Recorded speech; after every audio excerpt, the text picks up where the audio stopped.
Assalamualaikum warahmatullahi wabarakatuh. Perkenalkan, nama saya Deviana Rahayu dengan NIM 203-221-028. Nah, hari ini saya akan mempresentasikan bahan dan produk turunan semen yang digunakan untuk aplikasi jalan raya perkotaan di Surabaya. Baik, sebelum memilih produk semen, kita terlebih dahulu menentukan identifikasi. Nah, kita terdapat 3 jenis identifikasi. Yang pertama lokasi, yang kedua struktur, dan juga spesifikasi. Untuk lokasinya sendiri, Surabaya ini merupakan kota metropolitan dan juga ibu kota di Jawa Timur, sehingga jumlah penduduknya banyak dan menyebabkan transportasinya juga semakin banyak, seperti bis, truk, dan juga sepeda motor. Nah, oleh karena itu, Surabaya memiliki suhu yang relatif panas atau gerah begitu. Kemudian, selain memiliki suhu yang cukup panas, Surabaya juga memiliki curah hujan yang bervariatif, mulai dari yang sedang hingga yang tinggi. Kemudian untuk struktur betonnya sendiri, di Surabaya itu memiliki 3 lapisan struktur beton. Untuk lapisan yang pertama itu menggunakan slab beton. Nah, slab beton itu ada di lapisan atas, dan kemudian di lapisan keduanya itu ada lapisan pondasi bawah dan lapisan pondasi atas atau yang terakhir. Nah, untuk spesifikasi sendiri itu menggunakan High Performance Concrete atau HPC dengan SNI, yakni SNI 2847 di tahun 2019. Nah, untuk dimensi ukurannya sendiri, ukuran beton di Surabaya itu bervariatif mulai dari 20 hingga 30 cm tergantung dengan volume lalu lintas itu sendiri. Semakin lalu lintasnya tinggi, maka volume betonnya juga akan semakin tinggi. Jika volume lalu lintasnya rendah, maka volume betonnya juga akan rendah. Kemudian terdapat bahan aditif tambahan, yakni berupa fly ash dan juga foam silika untuk meningkatkan daya tahan dan mengurangi retakan yang dini. Nah, kemudian terdapat alasan utama mengapa saya memilih produk turunan semen. Nah, produk turunan semen yang saya pilih ada 2, yakni menggunakan HPC dan juga PPC. Nah, untuk HPC sendiri ini merupakan jenis beton yang berukuran cukup. Nah, untuk HPC sendiri ini merupakan jenis beton yang tinggi yang dirancang untuk daya tahan yang optimal, sehingga tahan terhadap lingkungan yang ekstrim dan berat. Untuk PPC sendiri ini merupakan semen yang mengandung bahan tambahan seperti fly ash, kapur, dan juga terak semen untuk meningkatkan kekuatan, keawetan, dan juga ramah terhadap lingkungan karena rendah emisi karbon CO2. Nah, untuk itu kita perlu melakukan analisis lanjutan mengenai kebutuhan dari beton itu sendiri, mengenai kuat tekan dari beton tersebut. Nah, jalan raya di perkotaan Surabaya ini memerlukan beton dengan kekuatan tekan yang lumayan tinggi di atas 35 MPa untuk menahan kendaraan berat seperti truk sampah ataupun truk-truk yang mengangkut ekspor impor. Nah, kemudian selain itu kita memerlukan daya tahan yang dibutuhkan terhadap curah hujan, terhadap korosi maupun air garam. Kemudian ada efisiensi biaya. Nah, efisiensi biaya ini menjadi hal yang penting untuk pemilihan produk turunan ini karena bisa disesuaikan dengan kebutuhan dan juga budget seperti itu.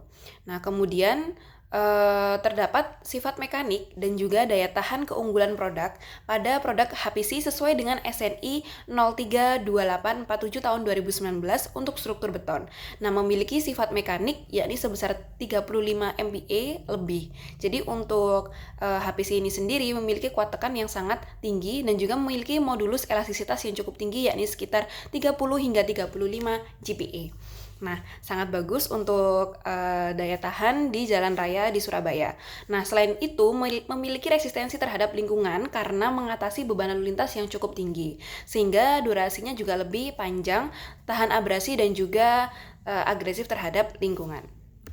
Nah, untuk semen PPC sendiri itu merupakan semen yang memiliki standar 7064 sesuai tahun 2014 yang memiliki keunggulan ramah lingkungan karena dari produk PPC sendiri itu pengurangan emisi karbonnya cukup tinggi sekitar 20% dibandingkan dengan OPC. Nah, untuk semen PPC sendiri itu sangat cocok untuk beton mutu tinggi karena memiliki daya tahan yang optimal. Untuk kuat tekannya sendiri itu berada di kisaran 18 hingga 25 MPa sehingga kalau misalnya digunakan di jalan raya yang memiliki di lalu lintas yang cukup tinggi itu kurang bagus karena mengingat kuat tekannya yang cukup rendah, jadi bisa digunakan untuk jalan raya yang ada di sub daerah atau gang-gang yang ada di Surabaya. Nah, kemudian terdapat teknik yang digunakan untuk membuat jalan itu sendiri. Ada 4 teknik. Yang pertama itu adalah persiapan lokasi. Kita harus mempersiapkan lokasi itu tersendiri, yang mana kita harus tahu lokasinya itu apakah ramai dengan lalu lintas ataukah tidak. Nah, jika kita menggunakan contoh yakni di daerah Tunjungan itu memiliki tingkat lalu lintas yang sangat tinggi. Nah, oleh karena itu kita membutuhkan spesifikasi semen yang bagus, yakni HPC. Nah, kemudian setelah kita memilih sesuai lokasi dan juga sesuai dengan material, kita akan melakukan pencampuran dan juga pengecoran beton. Nah, pencampuran dan pengecoran beton itu bisa dilakukan di lokasi dan juga bisa ditambahkan beberapa bahan seperti fly ash sekitar 20% sehingga mengurangi panas dari hidrasi yang disebabkan oleh reaksi yang terdapat pada semen. Nah, selanjutnya kita bisa melakukan curing. Curing beton ini diterapkan untuk menghilangkan kelembapan sesuai dengan standar 2847 tahun 2019 untuk meningkatkan kekuatan tekan beton. Nah, selanjutnya setelah di-curing itu bisa untuk disambung atau di-jointing. Nah, untuk penyambungannya sendiri disesuaikan dengan lokasi. Apabila terdapat sedikit struktur tanah yang tidak rata itu bisa dilakukan sambungan. Nah, cukup sekian dari saya untuk presentasi hari ini. Untuk referensinya, saya mengambil referensi dari beberapa jurnal yang terdapat di internet.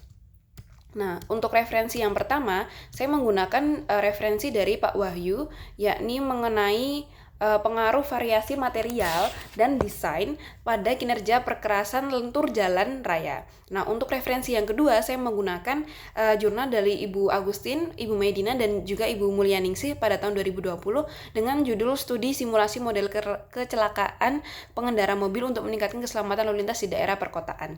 Cukup sekian dari saya, terima kasih banyak atas partisipasinya dan kesempatannya. Kurang lebihnya saya mohon maaf. Wassalamualaikum warahmatullahi wabarakatuh.